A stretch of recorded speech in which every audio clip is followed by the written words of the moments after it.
9월 6일 토요일 새벽 기도회를 주님께 드리겠습니다. 찬송가 540장, 풍일 찬송가 219장, 찬송가 540장입니다.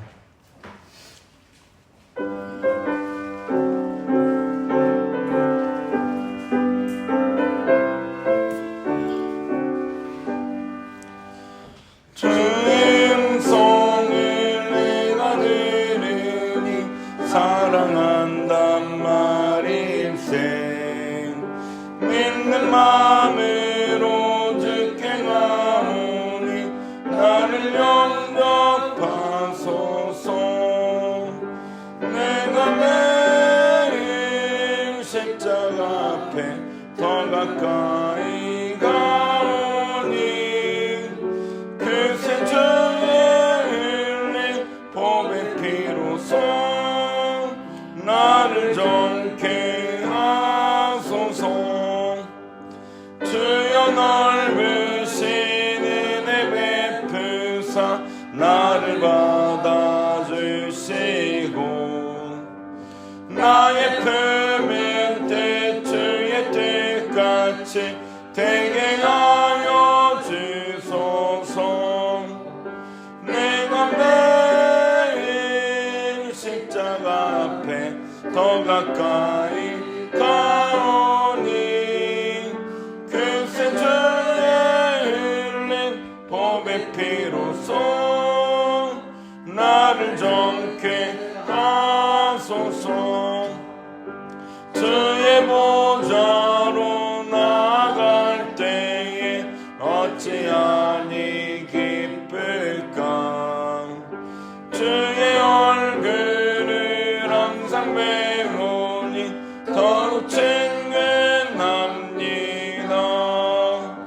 내가 매일 십자가 앞에 더 가까이 가오니 그새 주의 흘린 보배 피로써 나를 정케 하소서. 우리 그 주의 넓은 사랑은 증량할 자 없으며 주가 주시는 참된 기쁨도 헤아릴 수 없도다. 내가 매일 십자가 앞에 더 가까이 가오니 그새 주의 흘린 보배 피로써 나를 정케 하소서. 아멘. 421장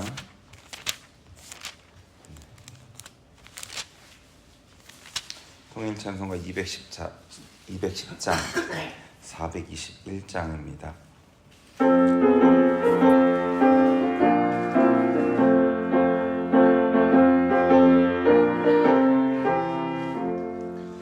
내가 예수 믿고서 죄 사함 받아 나의 모든 것 다 면했네.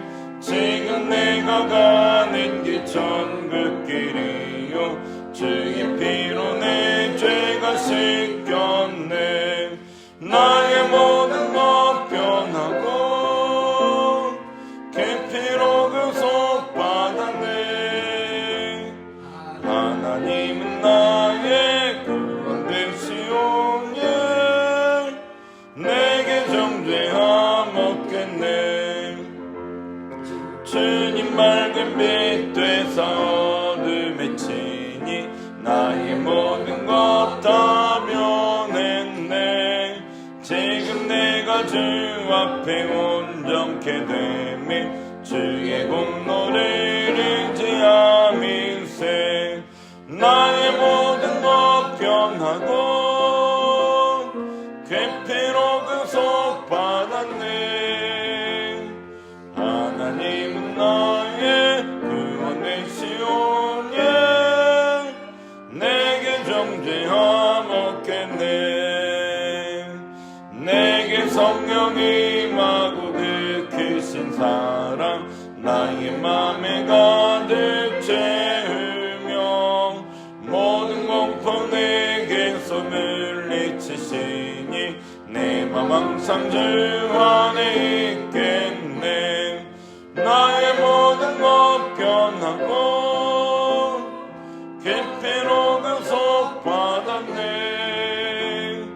하나님은 나의 구원 되시오니 내게 정죄함 없겠네. 오늘 우리에게 주는 하나님 말씀은 누가복음 24장입니다.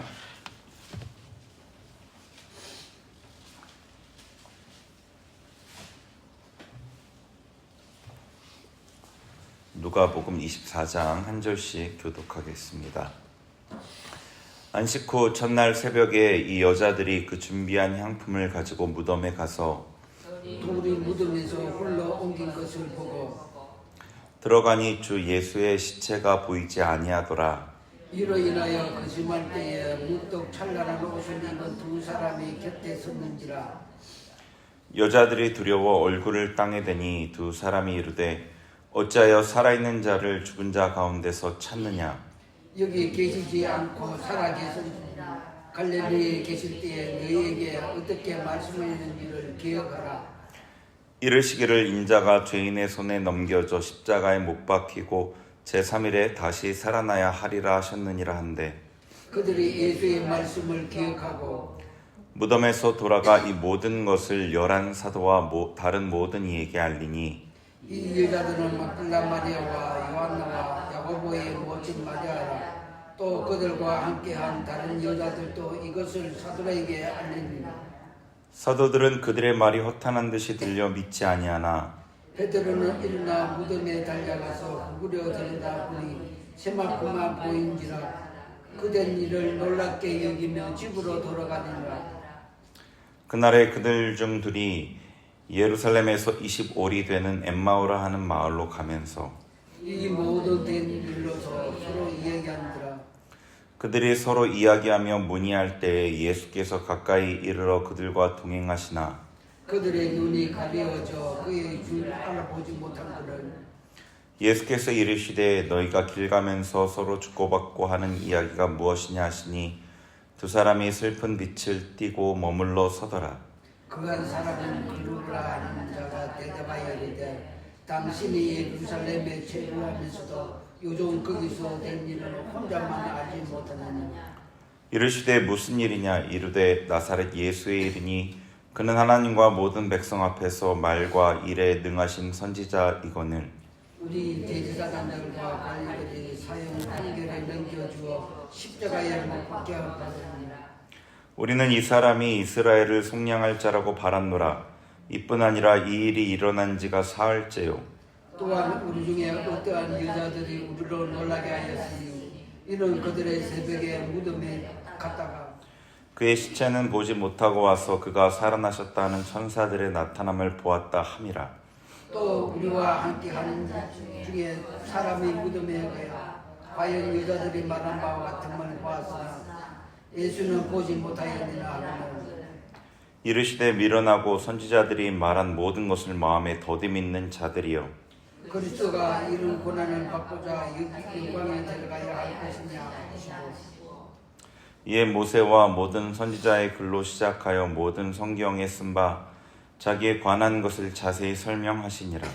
그들이 가는 마을에 가까이 있게 예수는 더 가려운 것 같이 하시니 그들이 강권하여 이르되 우리와 함께 유하사이다. 때가 저물어 가고 날이 이미 기울었나이다 하니 이에 그들과 함께 유하로 들어가시니라. 그들과 함께 음식하실 때에 떡을 가지사 축사하시고 떼어 그들에게 주시니 그들의 눈이 밝아져 그인 줄 알아보더니 예수는 그들에게 보이지 아니하시는지라. 그들이 서로 말하되 갈릴리에서 우리에게 말씀하시고 우리에게 성령으로 불어주실 때에 우리 속에서 마음이 뜨겁지 아니하느냐 하고 곧 그때 일어나 예루살렘에 돌아가 보니 11 제자 및 그들과 함께한 자들이 모여 있어 하나님 주께서 과연 살아나시고 시몬에게 보셨지 않은지라. 두 사람도 길에서 된 일과 예수께서 떡 떼심으로 자기들에게 알려주신 것을 말하더라. 이 말할 때에 예수께서 친히 그들 가운데 서서 이르시되 너희에게 평강이 있을지어다 하시니 그들이 놀라고 무서워하여 그 보는 것을 영으로 생각하는지라. 예수께서 이르시되 어찌하여 두려워하여 어찌하여 마음에 의심하느냐. 내 손과 발을 보고 나인 줄 알라. 또 나를 만져보라. 영은 살과 뼈가 없으되 너희 보는 바와 같이 나는 있느니라. 이 말씀을 하시고 손과 발을 보이시니 그들이 너무 기쁨으로 아직도 믿지 못하고 놀랍게 여길 때에 이르시되 여기 무슨 먹을 것이 있느냐 하시니 이에 구운 생선 한 토막을 들으니 받으사 그 앞에서 잡수시더라. 또 이르시되 내가 너희와 함께 있을 때에 너희에게 말한 바와 곧 모세 율법과 선지의 글과 시편의 나갈 가리켜 기록된 모든 것이 이루어져야 하리라 한 말이 이것이라 하시고 이에 그들의 마음을 열어 성경을 깨닫게 하시고 또 이르시되 이같이 그리스도가 고난을 받고 제3일에 죽은 자 가운데서 살아나는 것과 또 그의 이름으로 제사함을 받게 하는 회개가 예루살렘에서 시작하여 모든 족속에게 전파될 것이 기록되었으니 너희는 이 모든 일의 증인이라. 볼지어다 내가 내 아버지께서 약속하신 것을 너희에게 보내리니 너희는 위로부터 능력으로 입혀질 때까지 이 성에 머물라 하시니라. 예수께서 그들을 데리고 베드로의 앞까지 나가사 손을 들어 그들에게 축복하시더니 축복하실 때 그들을 떠나 하늘로 올려지시니 그들이 그에게 경배하고 큰 기쁨으로 예루살렘에 돌아가. 같이 봅니다. 늘 성전에서 하나님을 찬송하니라. 아멘. 누가복음 24장은 예수님의 부활과 승천의 내용을 다루고 있죠. 예수님의 사역이 어떻게 하나님의 목적의 성취인지를 설명해주고 사도행전으로 이어지는 그 다리 역할을 합니다. 24장에는 예수님께서 살아나신 사건, 그리고 엠마오 길에서 제자들을 만나신 일, 제자들에게 나타나시고 승천하신 사건으로 구성됩니다. 크게 예수님의 부활이라는 중요한 사건에 대한 제자들의 반응과 부활하신 예수님의 명령으로 볼 수 있는 거죠. 이 중에 예수님의 그 부활에 대한 제자들의 반응을 좀 보겠습니다. 예수님께서 금요일에 돌아가시고 토요일 안식일이 지나고 주일 새벽에 여자들이 예수님의 시신을 둔 무덤으로 갑니다. 안식일 전에 급하게 예수님의 시신을 처리해야 되었기 때문에 장례 절차를 제대로 치르지 못했기 때문입니다. 예수님의 시신을 둔 무덤에 돌이 치워져 있고 예수님의 시신은 없어졌습니다. 도대체 이게 무슨 일인지 여자들이 굉장히 황망해하고 있었습니다. 우리로 치면 그 무덤이 파헤쳐지고 시신이 없어진 그런 상황이었기 때문이죠. 천사들이 나타나서 여자들에게 예수님의 부활 소식을 알려줍니다. 여자들은 예수님께서 하셨던 말씀, 살아나시겠다고 하신 말씀이 생각나서 이 사도들과 다른 이들에게 돌아와 이 사건을 말합니다. 여자들의 말을 들은 이들의 반응이 11절에 기록되어 있는데 11절 한번 읽어보죠. 11절 시작. 사도들은 그들의 말이 허탄한 듯이 들려 믿지 아니하나. 아멘. 그들의 말이 허탄한 듯이 들려 믿지 아니하나. 이 사도들을 포함해서 이야기를 들은 이들이 예수님의 살아나셨다는 것을 믿지 않았습니다. 이들의 간증이잖아요. 우리가 봤다라고 하는데 베드로는 혹시나 무덤에 가서 예수님이 시신이 없는 것을 확인하고 이상하게 여겼는데 12절이 이상하게 여겼는데 역시 믿지 않습니다. 여자들이 말한 것과 같은 거면 뭔가 이제 믿을 법하고 고민해 볼 법한데 이상하게만 여기고 믿지를 않습니다. 그리고 제자 중 2명이 엠마오로 가는 길에 예수님을 만나게 됩니다. 그리고 예수님과 대화하는 가운데 자신들 앞에 있는 분이 부활하신 예수님이라는 사실을 깨닫게 되죠.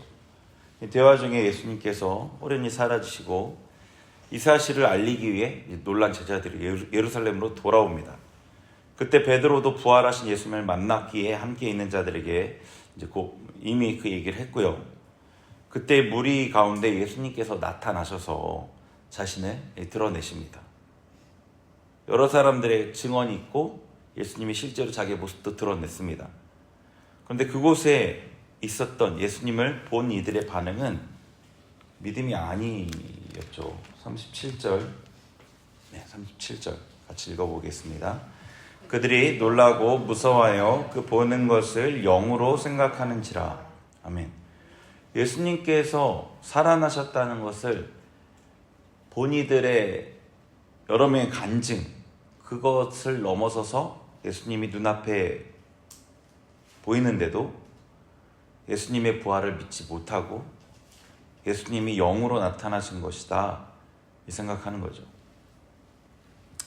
복음서에서 이 부활하신 예수님을 마주한 제자들은 대부분이 예수님의 부활을 믿지 못했습니다. 심지어는 이런 기록도 있는데요. 마태복음 28장 마지막 장에 16, 17절에 예수님이 이제 그 지상대 위임령을 명령하실 그 직전이에요. 11제자가 갈릴리에 가서 예수께서 지시하신 산에 이르러 예수를 배웁고 경배하나 아직도 의심하는 사람들이 있더라. 예수님께 승천하기 직전이거든요. 예수님 부활하신 것을 많은 이들에게 지금 보여진 사건, 보여진 이후인데도 아직도 의심하는 사람들이 있더라. 예수님을 따랐던 그 수많은 제자들이 예수님의 부활을 그렇게 믿지를 못했습니다. 그렇게. 우리는 예수님의 부활을 믿는지를 한번 생각해 봐야 되겠죠. 예수님을 따랐던 그 제자들이 예수님의 부활을 믿지 못했던 가장 근본적인 이유는 그들의 그 기대 속에, 메시아를 향한 기대 속에 고난받고 죽임당하는 그 메시아라는 개념이 아예 없었기 때문이에요. 그러니까 메시아는, 그러니까 예수님은 당당한 왕으로 로마를 정복하고 유대인의 부흥을 이루어야 하는 분인데 허무하게 죽어버리자 모든 소망을 잃어버린 겁니다. 그러니까 자신들이 생각하는 메시아가 이 예수님일 수가 없는 겁니다. 그런데 그 모든 소망을 잃어버렸고 예수님의 메시아라고 생각하지 않았는데 예수님이 살아난 걸 보았을 때 우리의 구원자가 부활했다고 믿을 수가 없었던 거고요. 그러니까 다른 쪽으로 생각하는 거죠. 이거 유령인가?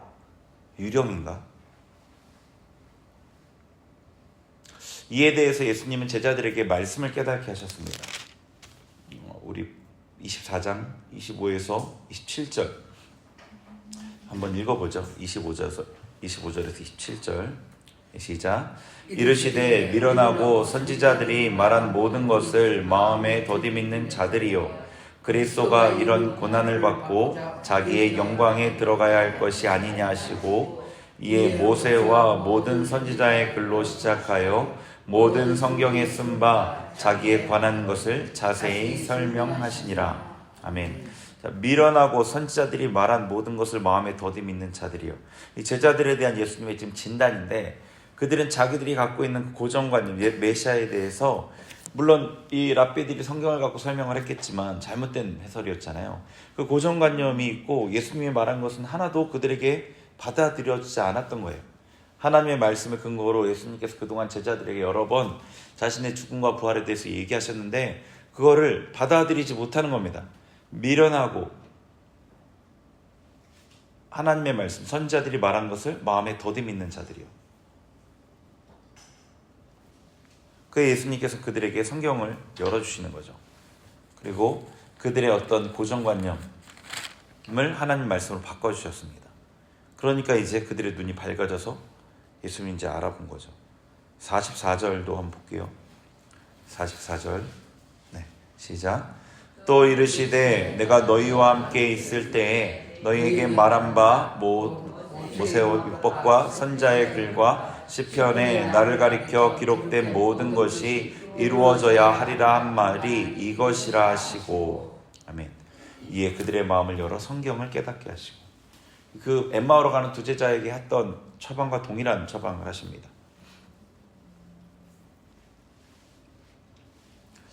예수님을 보고 의심하는 제자들에게 하나님의 말씀에 기록된 예수님에 대한 예언을 깨닫게 하시는 거죠. 예수님의 부활을 사실 눈으로 보고 믿을 수 있는 건 아니고요. 하나님의 말씀을 통해서 그 말씀을 우리가 받아들일 때 믿을 수 있는 겁니다. 그러니까 우리가 예수님 부활을 보지 못했다고 해서 예수님의 부활을 믿는데 손해되는 건 없습니다. 부활하신 예수님을 눈으로 보지 못한 우리지만 말씀을 통해서 예수님의 부활을 믿을 수 있는 거예요. 하나님의 말씀에 기록된 구원 계획을 통해서, 구약의 예언을 통해서, 예수님의 부활에 대해 해석한 그 바울의 서신을 통해서 예수님의 부활의 의미를 알고 믿을 수 있습니다. 자, 우리는 구원자 예수님을 어떻게 생각하는가 돌아봐야겠죠. 제자들이 그랬던 것처럼 예수님을 고난받고 죽임당하는 메시아로 생각하지 못하면 예수님의 부활을 믿을 수가 없습니다. 근데 이 말이 여러분이 어떻게 느껴지실지 모르겠는데, 예수님이 고난받고 죽임당하는 메시아라고 우리는 이걸 보았지 않습니까? 성경에서 설교도 그렇게 들었고, 그런데 또 많은 편에서 또 반대편의 얘기도 우리는 듣게 됩니다.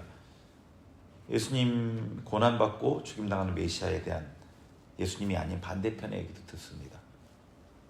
성공주의에 대한, 승리주의에 대한 그런 것, 세속적인 어떤 풍요를 약속하는 예수님, 그런 얘기도 듣는 거죠.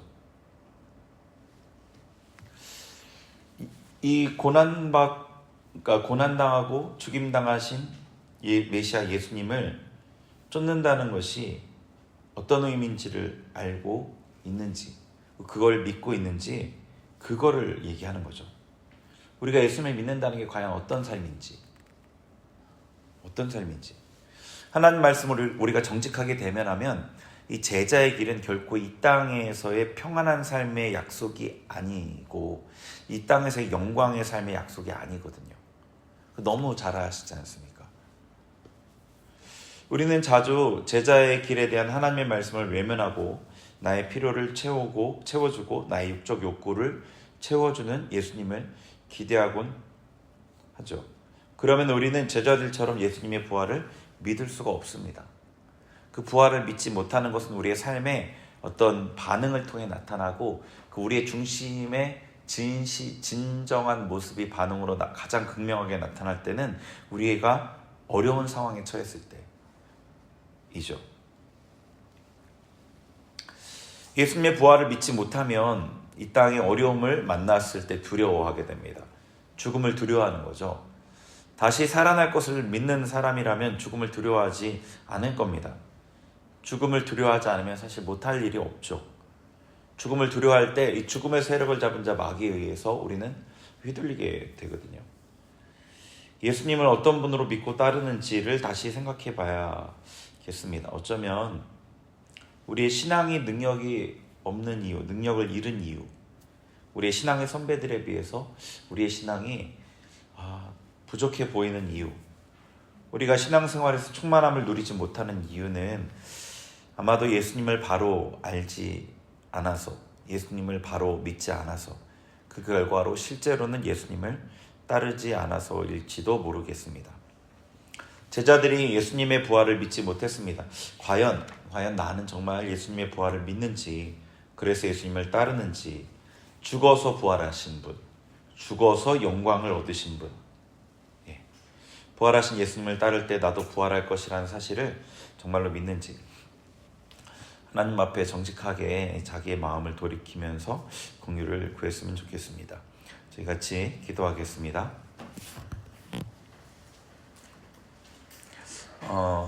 예수님의 그 부활을 눈으로 보면서도 믿지 못했던 이 제자들, 자기가 믿고 싶은 예수님을 부드럽게 믿지 못했던 그 제자들을 보면서 우리에게도 참 비슷한 모습이 종종 보이는 것 같습니다. 하나님께서 말씀하신 그 모습 그대로의 예수님을 믿고 따랐으면 좋겠습니다. 그렇게 우리 하나님께 긍휼을 구하면서 같이 기도하겠습니다. 하나님 아버지, 이 시간 또 아버지 말씀 앞에 아버지 정직하게 섭니다. 제자들이 주님을 보면서도 주님의 부활을 믿지 못했고 의심했던 것, 끝까지 의심했던 모습을 보게 됩니다. 그들만의 문제가 아니라 나의 문제임도 아버지 보게 됩니다. 주님 불쌍히 여겨 주옵소서. 하나님의 말씀을 더디 믿고 마음이 완고한 아버지 저의 마음을 긍휼히 여겨 주시고 말씀을 열어주시고 예수님 고난당하고 죽임당하여 그 가운데 부활한 예수님, 그 고난당하는 메시아를 온전히 믿을 수 있게 하시고 예수님의 제자된 내가 그 길을 따라갈 수 있도록 지금 제 마음의 담대함과 아버지 결단도 허락하여 주옵소서. 제가 주님을 따르기를 결단합니다. 힘도하여 주시고 감당할 수 있게 하시고 저를 통해 예수 그리스도께서 이 땅에 구원을 베푸신 것처럼 저를 통해서도 우리를 통해서도 그 일들을 행하여 주옵소서. 주님께서 우리에게 힘주시면 우리가 넉넉히 감당할 수 있사오니 주님 도와주옵소서. 우리 계속해서 오늘은 주일 예배와 담임 목사님을 위해 기도하겠습니다. 내일 우리 교회에서 드려지는 모든 예배들, 그리고 또 주님의 날에 우리나라에서 드려진 예배들, 북한 땅에서 드려진 예배들 좀 기억하면서 하나님께서 그 예배마다 임재해 주시도록 같이 기도하겠습니다. 하나님 아버지, 주일 예배를 위해 기도합니다. 주님의 날, 주님께서 구별하신 날, 복 주시길 위하여 택하신 날, 이 날을 우리가 기억하며 아버지 준비합니다. 하나님, 주님 우리 교회에서 드려지는 모든 예배, 유치부 예배부터 아버지 사부 예배, 장면 모든 예배에 주님 주장하여 주시고 그 가운데 임하여 주시고 하나님 복 내려 주셔서 참여한 모든 이들이 주님의 은혜를 경험하고 영원히 소생되고 하나님께 멀어졌던 것들을 돌이키며 주님께 다시 나아갈 수 있는 시간들 되게 하여 주옵소서. 하나님의 임재를 충만히 경험하는 시간들 되길 원합니다. 하나님을 아버지 눈으로 보고 마음으로 깨닫고 경험하는 시간 되길 원합니다. 하나님 우리 목사님을 기억하여 주시고 하나님 말씀을 능력 있게 성령의 충만한 가운데 아버지 말씀의 통로가 되게 무조건 없도록 붙잡아 주옵소서. 하나님 이 땅에 주 예수 그리스도의 이름으로 세워진 교회마다 아버지 또 북녘 땅에 주 예수님의 이름을 간절히 부르는 이들의 모임마다 주님 역사해 주셔서 그들의 예배 가운데 임재하시고 그들에게 이 땅의 어떠한 고난도 넉넉히 감당할, 이 땅의 어떠한 유혹도 넉넉히 뿌리칠 새로운 하늘의 능력을, 새로운 기름 부으심을 부어 주옵소서. 주님 영광 받아 주옵소서. 주님의 날에 주님의 뜻만 이루어지게 하옵소서. 하나님 아버지, 이 땅을 살아가지만 하늘에 속한 삶을 살아가는 자들, 부활의 삶을 살아가는 자들 되게 하여 주옵소서. 예수님의 이름으로 기도합니다. 아멘.